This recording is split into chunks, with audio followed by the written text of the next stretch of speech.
Hello, my name is Tony Shannon and I've been asked to give you an update on the integrated Pioneers integrated care records proposal, and I'm going to just spend a couple of minutes doing that now. Just a bit about my background for those of you I haven't met. My background is an emergency physician, trained in Ireland but trained in the UK and in the US in both emergency medicine and informatics, and have essentially been doing two roles for a couple of years now as an emergency physician and most recently as Chief Clinical Information Officer in Leeds Health and Social Care, as well as Director of my own company with my blog and Twitter feed there. And my background is emergency medicine, and emergency medicine is an area under pressure, and we all are familiar with the pressures in the NHS around quality improvement, safety improvements, saving time and saving money. It's an increasing pressure on all of us. And the idea of an integration and integration pioneers, I suppose, in terms of we all sensing that integrating health and social care is key to trying to the challenges of the NHS, where we are all facing, if you like, is how do you align primary care, secondary care, social care, mental health and community care together, because these are all at the moment disparate organisations, and how do you pull together so that we are centering care around the patient? And the proposition here is that as part of patient-centered care we need an integrated care record as part of that, as a means of seeking common ground that we can all begin to work together around. Just to briefly explain that the state of the health IT market at the moment, which is part of the challenge we have, on the one hand it is quite fragmented, with lots of disparate systems that don't talk to one another, and you'll be familiar with that in your own local patch. On the right we see lots of offers of a single enterprise-wide system that came from days like Connected for Health and are still out there, which is the idea that you just rip and replace with one single system. But a lot of us find that that's a real difficult thing to do and has massive change implications. So what a lot of us are looking at is how do you have a common approach which is a common front end for the users, a common architecture with perhaps an integration engine to pull data together, and a move, if you like, to a more services orientated architecture. So the idea of an SOA is that we align the processes of care with technical components. And we all pretty much have a common need in this area.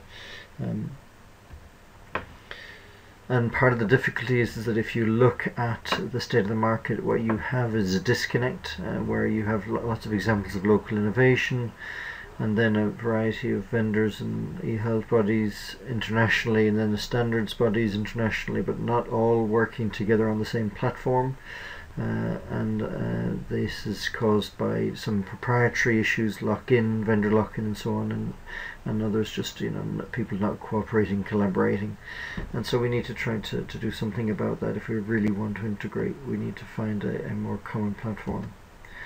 So I think there is a really good case for an open platform in healthcare, and this is being made increasingly now. It's happened in other industries, and we're trying to make this case now in the NHS. And I think that's going to be a journey for us, involving people change, process change and technology change. It's not going to happen overnight. So the bid that we have put together to the Tech Fund involves 5 key elements to talk about, to update you on. One is around open requirements, and then open governance. Then we're going to talk about open source viewer, open APIs and open record architecture. So let me just talk about what we're thinking about here. So in open requirements terms, what we're trying to say is that we all of us have a feeling that there are common requirements that we all share, and we should bring those together at least into one piece of work so that we can all align our efforts a bit better. And we could maybe look at those in terms of what do we mean by clinical integration, how do you pull a record together, how do you then run things like decision support or clinical support off of that. And if you're doing clinical or business intelligence, which a lot of us need to do, how do you align that aspect as well?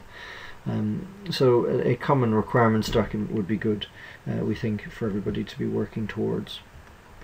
In terms of open governance, what we have in the Leeds Care Record work we've done to date is a information sharing agreement and a data protection contract that we are willing and able to share, and we've shared with some of you already.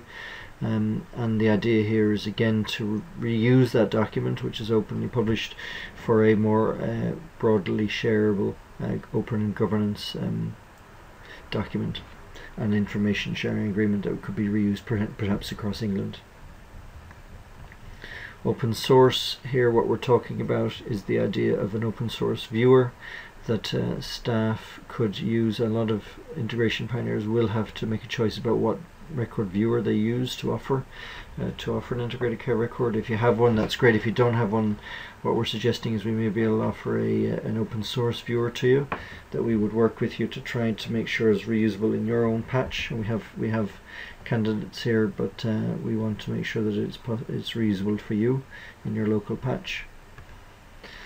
And then number 4 is open APIs. The principle here is that a lot of us are trying to connect to similar systems, be they primary care systems or other. What we're all keen on is, I think, the idea of a set of open APIs between key systems. If it was done once properly, could be reused across the country, and a lot of us are looking and needing for this from, as I say, several key vendors, but by pulling together around this so that we would get them to interoperate with our integration engine or care record, should make it easier for all concerned. Okay, we've talked about an integrated care record. I'm very briefly going to mention a maturity model that we've got in mind that allows various stages on this integrated care record journey, and I won't go through the detail here, but saying that, you know, there is a set of levels from 0 to 5 that we've worked up that represent where we think a lot of people are or will be or want to be in terms of their maturity, in terms of their integrated care record, and we have that in mind as we begin. And then number 5 is an open record architecture piece of work, which is to say that if you believe that there are shared processes across health and social care, then there should be shared technical componentry, or Lego bricks, if you will, what are known in the business of archetypes, and we can work on those together, even if that's only in terms of the standards and the specification of those, but we want to show you those to see how that can really make a difference to the underpinning approach you're using. We think it has real value here. It's an international approach. The archetype, just one quick slide on that, is effectively a maximum data set which can be used for elements like contacts, vaccinations, end-of-life care, whatever, but it does bridge the gap between clinical teams that talk about the terms and the data that they use, as well as a computable approach that can be used by your technical platform. And so hopefully this 5 components is being thrown into the mix to try to get people to pick from their portfolio to begin to shake up an evolving ecosystem where we begin to join our efforts up and down the country, and indeed with international people overseas, collaborators. And I hope that by saying that these 5 key elements are a portfolio that might be useful to you, either 1 or 2 or 3 or 4 or 5 may be useful to you where you are in your own patch, and you could pick and choose from those as you so choose, but we would hope to be able to get collaboration going in a way that's useful for you, and that means that we can begin to collaborate together on these elements as a group. And that's where I'm going to finish this brief presentation, and just happy to take questions. My email address for these purposes now is below on the slide, and come back to me with questions if you will, and hope that's been a useful update on the thinking behind our integrated care record proposal.